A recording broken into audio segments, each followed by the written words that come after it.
quart d'heure savoyard, c'est sur Radio Grand Lac, en partenariat avec le département de la Savoie.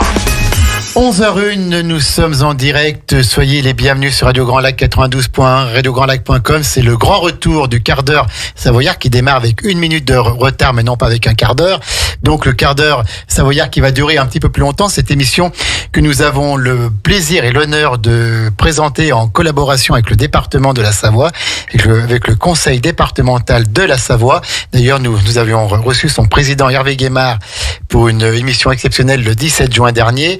Nous avons déjà eu Nathalie Schmitt, Luc Berthoud, Florian Maître, nous avons eu Auguste Picolet et ce matin, nous avons à nouveau une dame, une élue de terrain vraiment qui est implantée sur notre territoire depuis déjà de longues années.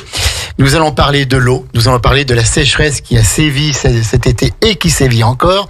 Nous allons parler d'autres dossiers, peut-être un petit mot sur la rentrée scolaire, notamment la rentrée des collèges, parce que c'est un domaine qu'elle a bien suivi au cours du précédent mandat. Et puis nous allons parler de quelques points sur l'actualité, comme la foire de Savoie qui est inaugurée ce soir en collaboration avec la Fédération des maires de Savoie, et également d'un point sur le chantier qui va faire couper la route de la Chautagne, qui va enclaver encore un petit peu plus ce magnifique territoire de Chautagne que notre invité connaît bien. C'est Marie-Claire Barbier. Bonjour Marie-Claire Barbier. Bonjour Jean-Pierre. Vous allez bien? Ça va, merci, et vous? Eh ben écoutez, ça va très très bien. On est très très heureux de vous recevoir ici. Et puis nous avons Sylvain Louveton. Sylvain Louveton, alors lui, c'est le chef du service de l'eau de la direction de l'environnement et du paysage. Il y a plus de 20 ans qu'il fait ça, qu'il est au département. Il est connu comme le loup blanc. Et puis il a une grande pression ce matin puisque son fils est à la même place que lui il y a quelques mois pour parler de Saint-Ours. Et donc il va essayer de faire aussi bien et la barre était haute. Bonjour Sylvain Louveton. Bonjour Jean-Pierre. Vous allez bien aussi? Ah oui, ça va, je vous remercie. Bon, donc Saint-Ours, tout va bien? Eh oui, bon, parfait. C'est un village très agréable à vivre. Et qui est partenaire aussi avec nous. On salue son maire, bien sûr, Louis Allard, et tous les gens de Saint-Ours qui sont déjà passés dans ce studio. Marie-Claire Barbier, alors vous, on vous connaît, vous êtes mariée, 3 enfants, vous habitez dans cette belle commune de Chindrieux, vous avez été très impliqué dans la vie associative avant de devenir maire dans des conditions un peu particulières, bien sûr suite au décès en plein mandat de Noël Girard-Abry. Vous êtes devenu vice-président du département de la Savoie, délégué au développement durable, à l'enseignement supérieur, à la recherche, à l'énergie et au climat. Vaste programme. Oui, mais tout est tellement lié. Tout est tellement lié après avoir été vice-présidente au collège. Hein. Tout à fait. Vous êtes vice-présidente de Grand Lac, donc la communauté d'agglomération en charge de l'environnement, du climat, de la transition énergétique et du lac. Donc vous suivez les dossiers à la fois sur le territoire et à la fois sur tout le département. Voilà. Vous êtes Madame Climat, Madame Enseignement, Madame Énergie sur le département de la Savoie. C'est ça. Et puis, vous êtes présidente du CISALP, alors le comité intersyndical de suivi du lac du Bourget et d'assainissement du lac du Bourget. Un petit mot peut-être sur ce CISALP. Quel est le but exactement du En fait, CISALP le CISALP, c'est l'outil, la structure organisée par nos 2 agglomérations, Grand Lac et Grand Chambéry, plus un certain nombre d'autres agglomérations périphériques pour gérer tout ce qui concerne la ressource en eau. Et la protection contre les inondations. D'accord. Et puis aussi la qualité de l'eau du lac. C'est ça, la ressource en eau d'une manière générale. Donc qualité, quantité, et Dieu sait si aujourd'hui c'est d'actualité. Et on sait que grâce au travail mené par le CISALP, notamment par Michel Dantin il y a quelques années, puis d'autres, Renaud Jalino aussi, la qualité des eaux du lac maintenant est exceptionnelle. Alors, par rapport à... Pour le lac, effectivement, on a retrouvé une qualité assez exceptionnelle. C'est un travail de longue haleine qui a été mené pendant plusieurs décennies à l'initiative des élus locaux et qui a débuté à l'époque, il faut le rappeler, avec la réalisation de la galerie qui permet d'emmener tous les effluents assainis de notre territoire sous la chaîne de l'Épine pour les rejeter dans le Rhône. Vous êtes présidente également de l'Institut national de l'énergie solaire, qui est un équipement unique en France. Oui, l'INES. Alors, je suis présidente de l'INES PFE, c'est-à-dire la plateforme formation qui, adossée aux activités du CEA, a plutôt une activité d'interprétation, de formation, de réflexion autour du développement du solaire. Et effectivement, cette association, largement portée par le département de la Savoie, à l'époque qui a été à l'origine de sa création, est installée sur le territoire, sur Technolac. Et puis enfin, pour faire le tour de votre CV, vous êtes vice-présidente du syndicat départemental de l'énergie de la Savoie, ce qu'on appelle le SDES, qui a longtemps été le syndicat départemental de l'électricité. Et donc, ça sert à quoi aussi ces syndicats ? Alors, ce syndicat, c'est le groupement de l'ensemble des communes savoyardes qui ont affaire avec la concession Enedis. Donc, c'est le groupement qui travaille en face d'Enedis, EDF, sur le développement de l'électrification à l'origine de la Savoie, parce qu'il ne faut pas oublier que ce sont les communes qui sont propriétaires des réseaux d'électricité. Et évidemment, depuis déjà un certain nombre d'années, cette structure, à l'initiative des communes, c'est plutôt c'est en plus orienté sur le développement des nouvelles énergies.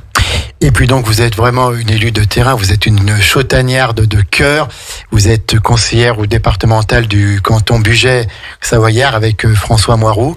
Donc c'est un canton qui est assez grand, qui démarre à Meaux, Châteaufort et qui va jusque dans l'avant-pays. Qui va loin dans l'avant-pays, puisqu'il va d'un côté sur Novalaise, au bord du lac d'Aiguebelette, et de l'autre côté jusqu'à Avressieux, au-delà de Saint-Genis-sur-Guiers. Donc un canton finalement qui est à cheval sur une agglomération, celle de Grand Lac, et 3 intercommunalités de l'avant-pays savoyard.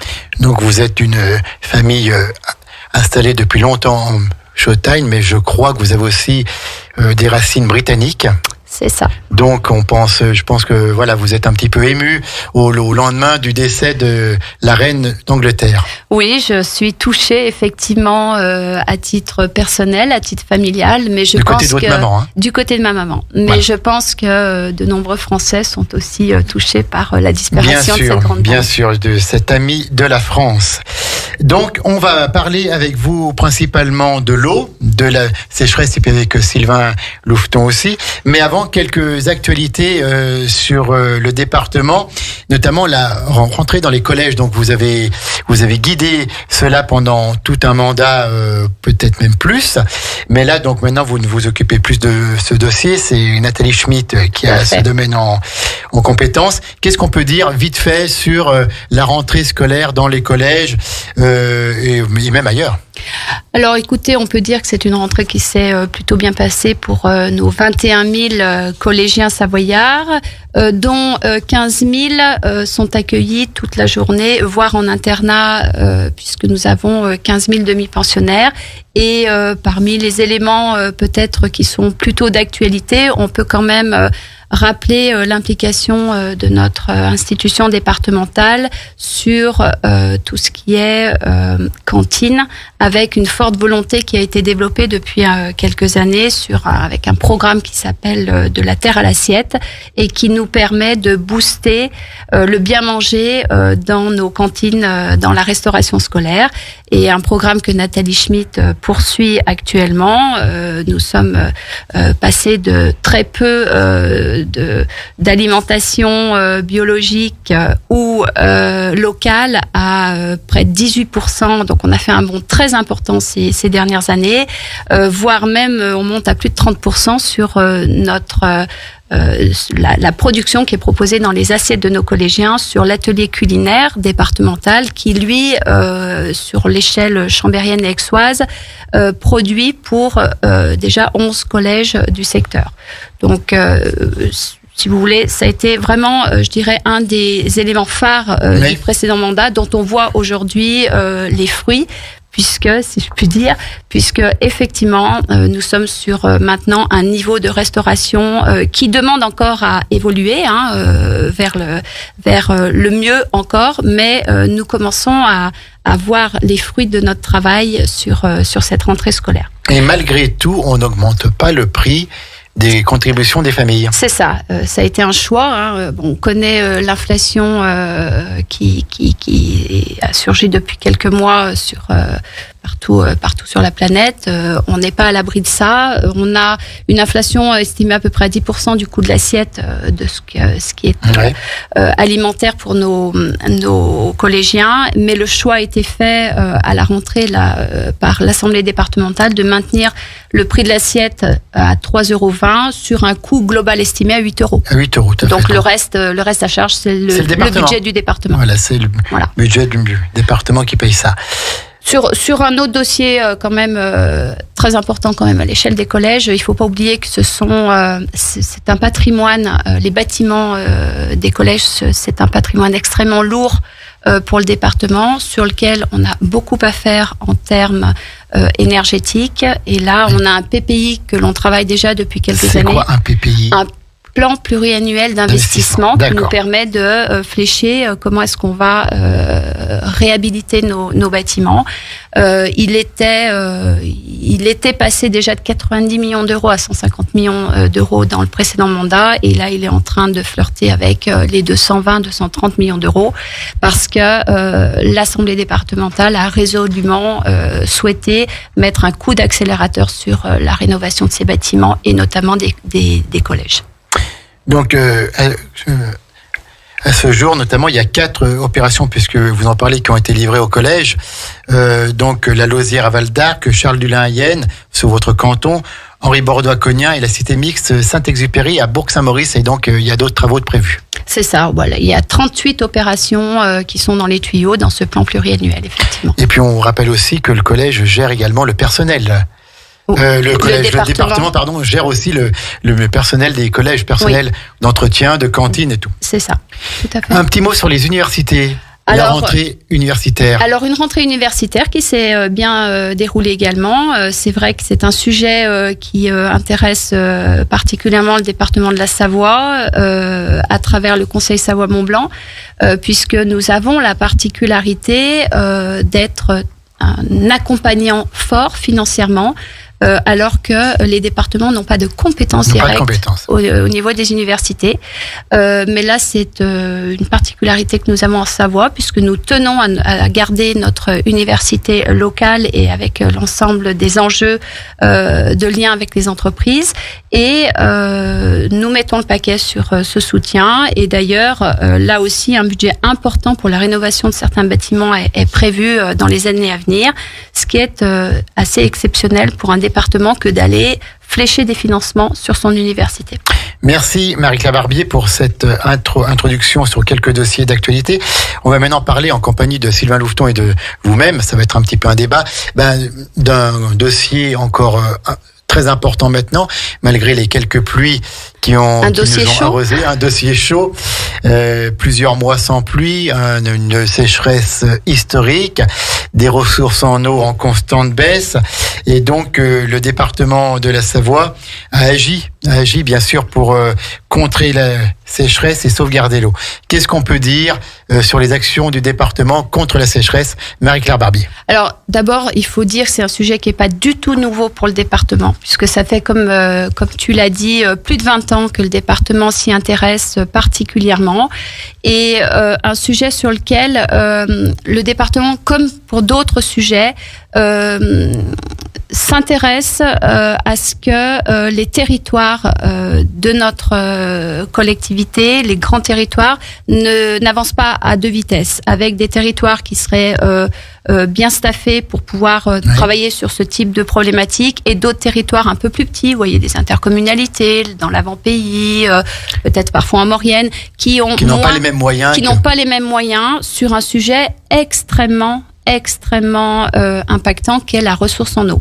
Et c'est pour ça que on a au département, là aussi c'est un peu une petite spécificité de chez nous, un service très compétent, très pointu, qui accompagne ces collectivités, puisqu'on est en direct auprès des collectivités et non pas directement vers l'usager, évidemment. Mais on accompagne nos collectivités, nos communes, nos intercommunalités sur des sujets comme la recherche en eau, la sobriété. La sobriété, c'est-à-dire ? Alors, aujourd'hui, la sobriété, on en parle de plus en plus. On a vu ce qu'il en était cet été, puisqu'on a lancé des alertes de partout pour qu'on évite la consommation d'eau. Eh bien, le département, mais peut-être que Sylvain pourra expliquer un petit peu dans le détail comment on agit. Le département est aux côtés des collectivités sur ces questions-là. Sylvain Louveton, dites-nous un petit peu sur les actions du département.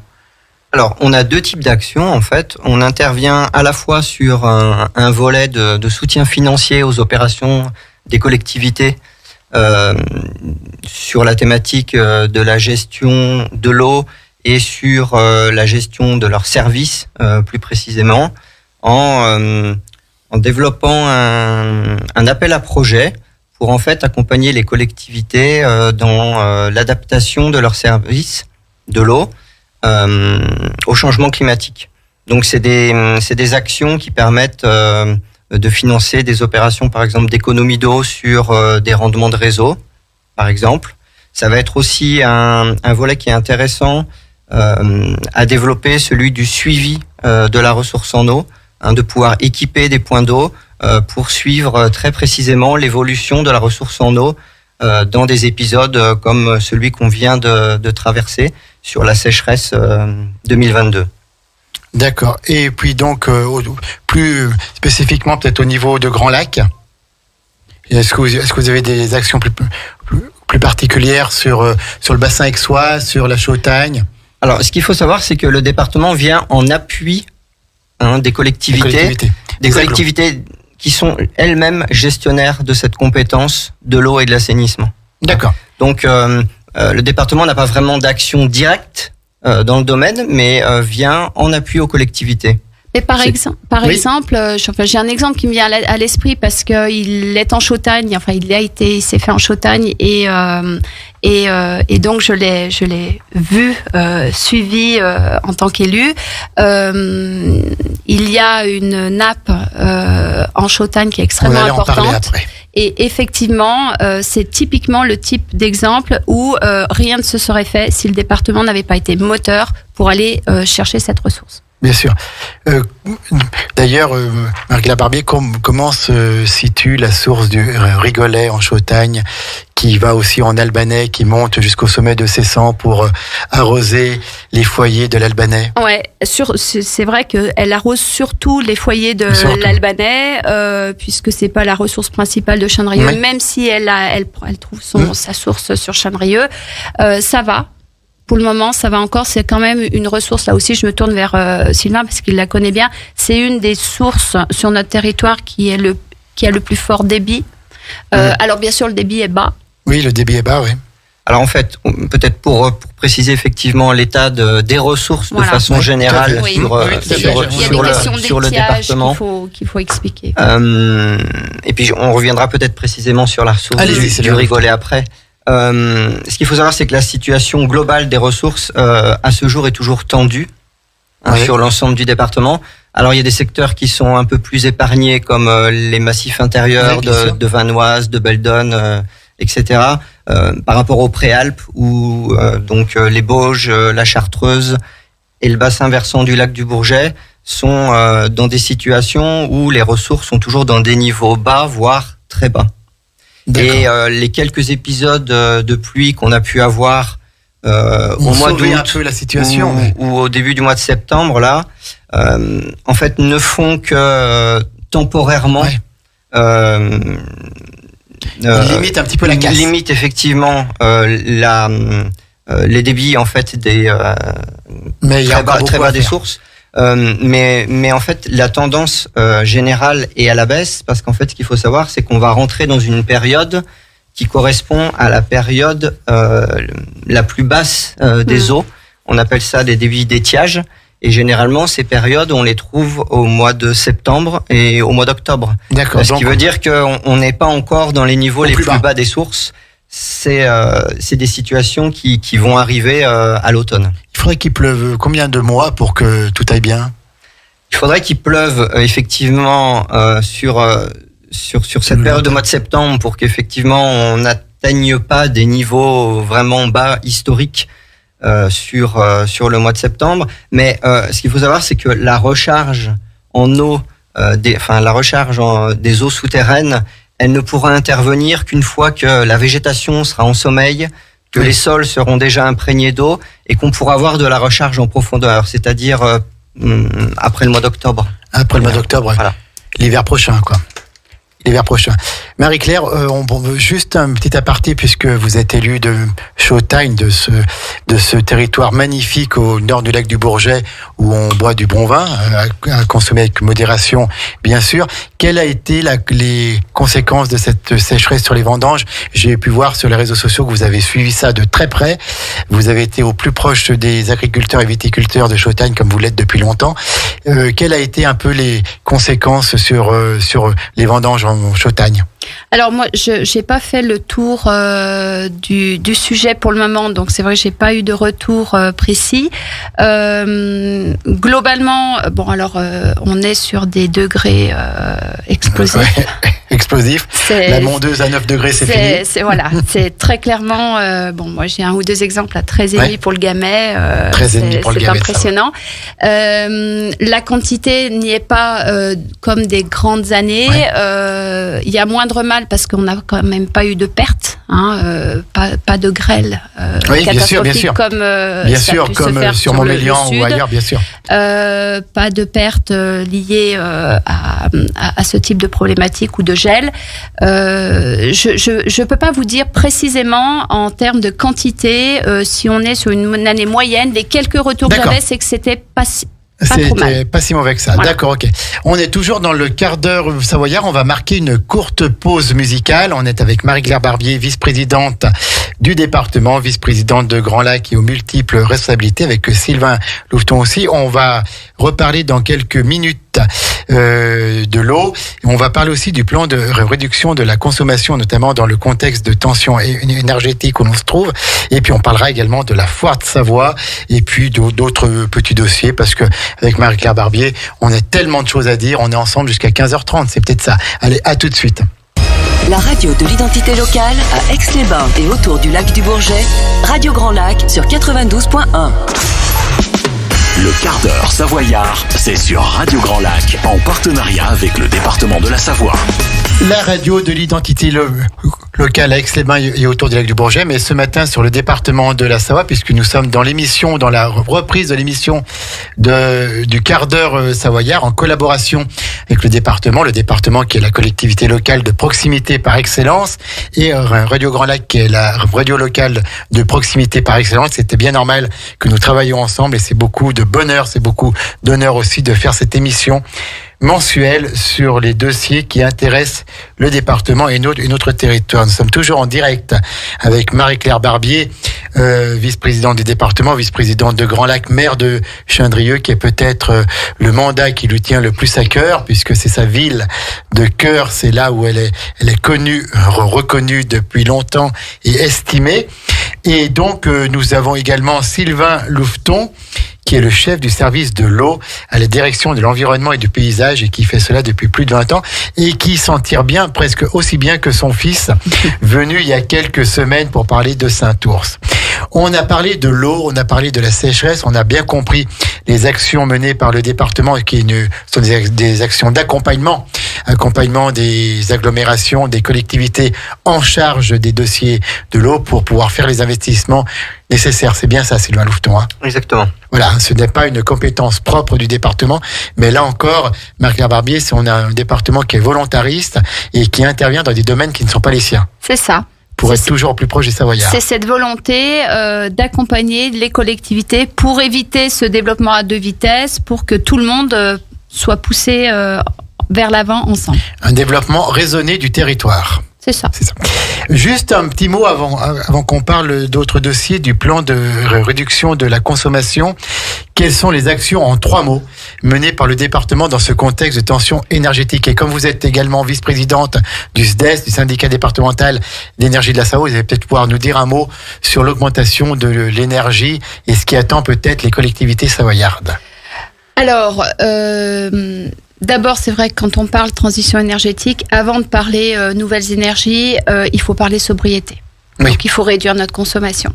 Donc, à l'échelle du département, c'est aussi un maître mot qui est présent dans les esprits depuis un certain nombre d'années. Mais l'accélération des événements de cet été nous montre bien qu'il faut aussi que nous accélérions de notre côté. Et Hervé Guémard a notamment demandé au service de monter un plan d'action à proposer aux élus afin que ceux-ci puissent trancher sur les grandes options à mettre en œuvre. On a en gros dans la problématique énergétique et de consommation énergétique 2 grands postes. Le bâtiment, c'est valable pour tout le monde, pas qu'au département. Le bâtiment, les mobilités. D'accord. L'essentiel de la consommation, elle est entre bâtiment et mobilité. Ce sont les 2 gros postes. Avec toutes les routes départementales. À l'échelle du département, il a été donc décidé de mettre en place 2 groupes de travail, un sur les bâtiments, un sur les mobilités. D'accord, très bien. De telle sorte que on puisse dérouler un plan d'action efficace et surtout rapide. D'accord, et très très bien. Donc, alors, un mot quand même sur le SDES, effectivement, puisque tu me l'as demandé. En fait, le SDES, alors nous avons l'avantage que le SDES est mis en œuvre depuis un certain nombre d'années des groupements de commandes pour l'achat d'électricité, sur lequel de nombreuses collectivités adhèrent et notamment le département. Donc nous avons des prix décidés par la consultation, par le marché en cours, qui nous garantissent ces tarifs jusqu'au 31 décembre 2023. Moyennant une bricole d'augmentation mais contractuelle, mais on est à l'abri jusqu'au 31 décembre 2023. D'accord. Le problème, c'est qu'aujourd'hui, nous n'avons aucune projection sur des propositions de tarifs pour la suite, pour les prochains marchés. Alors, tout ça est quand même très mouvant, puisque vous savez que l'Union européenne, les pays européens sont en train de réfléchir également sur la problématique de la tarification libre et voir s'il faut ramener également pour les entreprises et les collectivités des tarifs plus normés. Oui. Et donc, qu'est-ce que ça donnera pour l'avenir? Pour le moment, très honnêtement, on sait que si on reste comme ça, ça va être multiplié par 2,5 à 3,5. D'accord. Et en tant que présidente avec des fonctions à l'INES, qu'est-ce qu'on peut dire sur l'énergie solaire qui coûte finalement moins cher? Alors, c'est une énergie qu'il faut absolument qu'on développe. Absolument, très, très, très clairement. Et donc aujourd'hui, l'INES, comme d'ailleurs le SDES, sont en train de travailler en lien évidemment avec les intercommunalités et notamment nos 3 agglomérations du département. Tout le monde travaille au développement de ces énergies renouvelables. D'ailleurs, en parallèle, donc l'INES est là pour travailler, pour porter de l'innovation. Donc il n'y a pas que les panneaux solaires sur les toits, il y a d'autres choses à inventer. Donc l'INES est là pour aider à développer ça.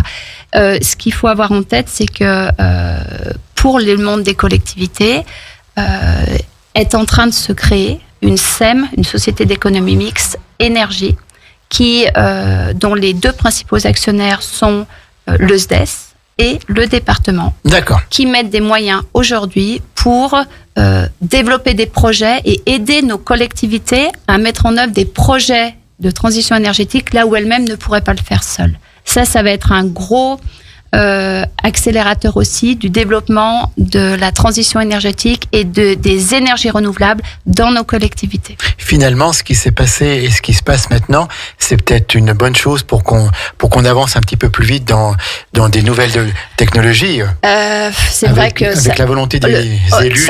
Ça fait quelques années qu'on dit on est bientôt face au mur. Là, on s'est pris le mur dans la figure et donc. Je ne vais pas dire que c'est un mal pour un bien parce que franchement, les conséquences sont tellement terrifiantes et elles nous font peur à tous. Mais du coup, ça veut dire qu'il faut qu'on se mette réellement en ordre de marche et qu'on agisse. Alors, Marc-Claire Barbier, vous parliez de murs. Et ben moi, je vais vous proposer de parler de falaises. Maintenant, donc on va parler d'un sujet qui intéresse particulièrement les chautannières qui nous écoutent et même voilà tous les chautannières.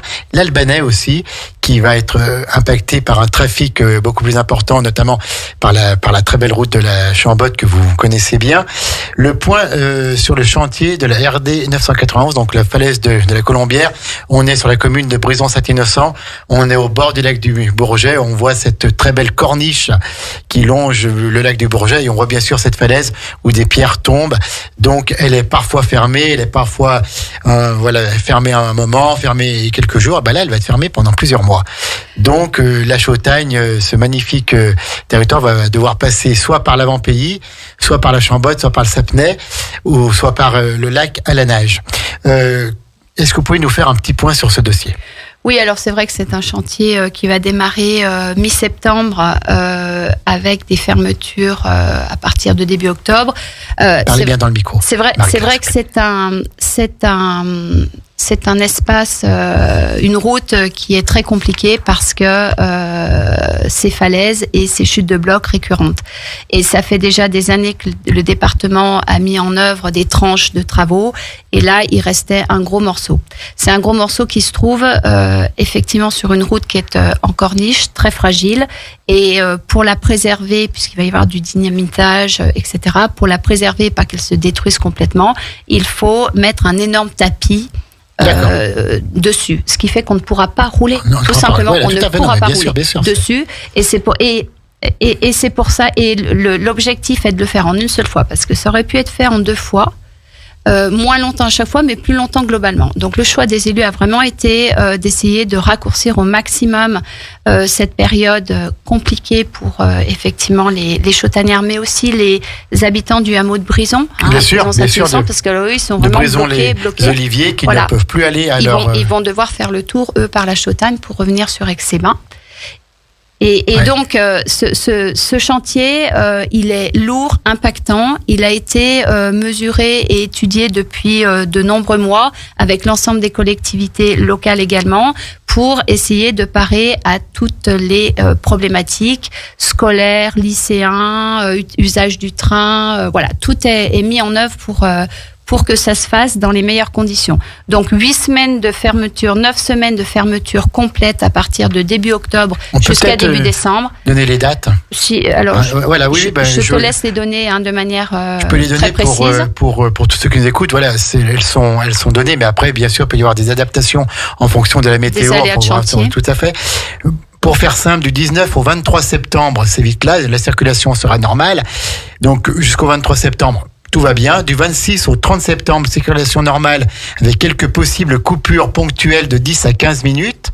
Du 3 octobre au 2 décembre, fermeture totale de la route. D'ailleurs, on connaît même des commerces qui ferment en Chautagne parce que toute la population aixoise, bien évidemment, ne pourra pas y aller. Donc, ils ferment leur saison. On pourra venir moins facilement. Voilà, tout à fait. Exactement, moins facilement. Donc fermeture totale de la route entre la sortie de Brison-Saint-Innocent au sud et le hameau de Brison-les-Oliviers au nord.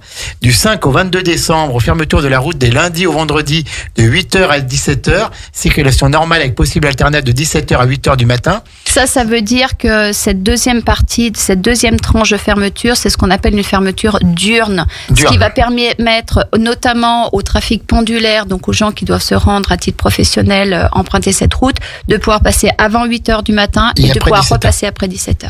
Du 22 décembre, donc à partir du 22 décembre, c'est les fêtes, donc jusqu'au 3 janvier, circulation normale.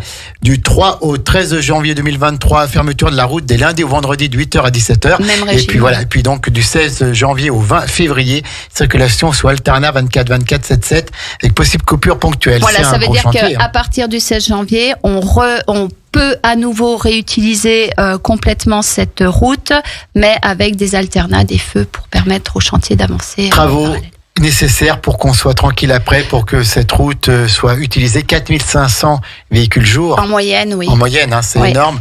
Donc il fallait faire ces travaux. Et puis on le voit, enfin les usagers de la route voient bien actuellement le nombre de rochers, de cailloux bien sûr. Qui sont à nouveau. Enfin les services du département passent tous les jours pour retirer ces cailloux de la route. En ce moment, il y a des chutes de blocs extrêmement importante. Oui, tout à fait. Donc, évitons des accidents. Et donc, voilà, les travaux. On mettra les dates sur les réseaux sociaux pour que tout le monde soit au courant de ce chantier qui impacte directement notre territoire, qui longe le lac du Bourget. 11h39, nous sommes toujours en direct. On va bientôt finir ce quart d'heure savoyard qui se prolonge, mais c'est vrai que Marie-Claire Barbier a tellement de responsabilités qu'elle est au courant de nombreux dossiers. Un petit mot sur l'événement économique du mois de septembre. Le département est partenaire. Ce soir aura lieu l'inauguration de la Foire de Savoie en présence des élus sous l'égide de la Fédération des maires de Savoie. Une Foire de Savoie dont la présidence d'honneur est confiée à la préfecture, à monsieur le préfet. Qu'est-ce qu'on peut dire pour le département, le lien entre le département et la Foire de Savoie? Qu'est-ce qui attend les visiteurs de la Foire de Savoie sur le stand du département? Alors c'est vrai que le département, depuis quelques années, organise régulièrement un stand. On a eu un stand autour de l'eau, me semble-t-il d'ailleurs. C'était l'année dernière ou il y a 2 ans? C'était il y a 2 ans, en 2020. Voilà, donc il y a 2 ans. Et cette année, ça sera un stand sur le thème du sport. D'accord. Et donc on aura évidemment le stand intérieur habituel, mais avec des petites choses très sympathiques, avec des simulateurs pour faire du ski, pour faire du bobsleigh, et puis un certain nombre d'autres animations qui attendent les visiteurs. Mais particularité de cette année, on fait un stand extérieur. Donc avec un immense terrain de jeu qui va permettre d'accueillir nos clubs sportifs et de s'essayer à différents sports collectifs ou individuels sur ce beau terrain de jeu. C'est un petit peu, on va dire, un clin d'œil au 30e anniversaire des Jeux Olympiques d'Albertville. 1992. C'est ça, tout à fait. Et puis, il faut pas oublier aussi que notre département a été labellisé Terre de Jeux 2024 et que dans ce cadre-là, il y a tout un tas de manifestations sportives qui sont mises en œuvre, avec également pour le département, je pense à la base d'aviron d'Aiguebelette, qui est elle-même du coup labellisée Terre de Jeux, ce qui lui permet aussi de recevoir des équipes extérieures à la France et de faire connaître du coup une fois de plus notre beau territoire. Merci beaucoup, Marie-Claire Barbier. On a dit vice-présidente du département, maire de Chandrieux, vice-présidente de Grand Lac, présidente du CISALB, etc., de l'INES, vice-présidente du SDES. Vous êtes aussi une élue de terrain constamment présente sur votre commune, sur votre canton.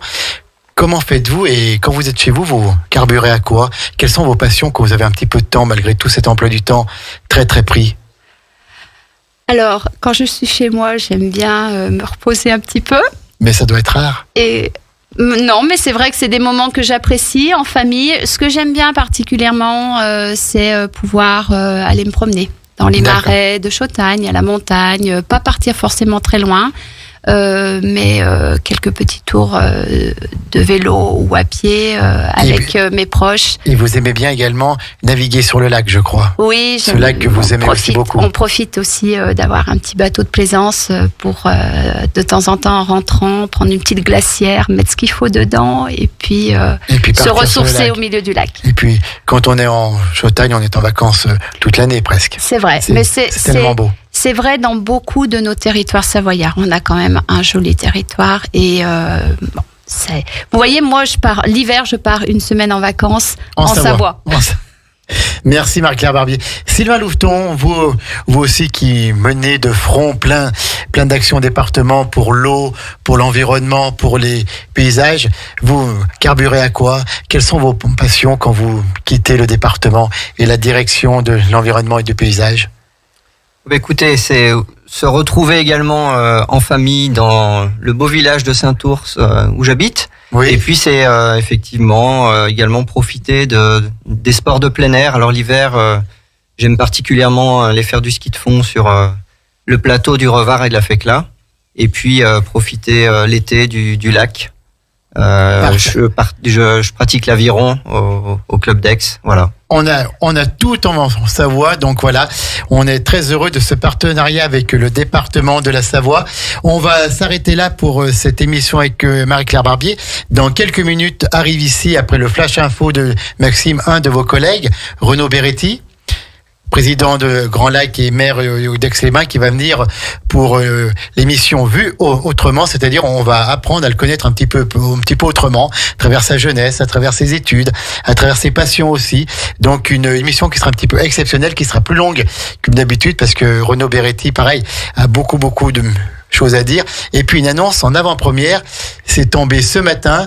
Demain matin à 11h, nous allons rendre hommage à la reine Elisabeth en collaboration avec Shined, notre animatrice de l'animation Your English Weekly, qui a son centre de formation Your English Workshop. Mon accent est très bon, Marie-Claire. Excellent. Excellente. Et bien well donc, elle m'a proposé ce matin, elle nous a proposé ce matin de faire une petite émission de matin en rassemblant ici des anglophiles, des personnalités de notre territoire qui ont des fonctions dans la langue anglaise ou en lien avec la Grande-Bretagne. Et bien voilà, nous allons rendre un petit hommage demain matin à 11h en direct à la reine Elisabeth II qui nous a quittés hier. En tout cas, là, c'est midi moins le quart. Bon appétit à toutes et à tous si vous passez à table. Midi, le Flash Info. Midi 5, Renaud Beretti, invité de Vue autrement. Et puis ce soir, bien sûr, j'ai oublié, mais Christian est à la technique. À 19h, c'est la grande rentrée de l'émission de jazz, la note bleue des émissions de jazz les plus qualitatives en France, puisque il est un grand connaisseur du jazz, un des plus grands connaisseurs de l'histoire du jazz. Il sera accompagné ce soir de son complice Julien Geoffrey. Ça va être donc une très belle émission de jazz. C'est ça, c'est Radio Grand Lac, c'est le grand bain de la vie locale et il y en a pour tous les goûts. Merci Marie-Claire Barbier, merci Sylvain Louveton pour votre venue. À très bientôt.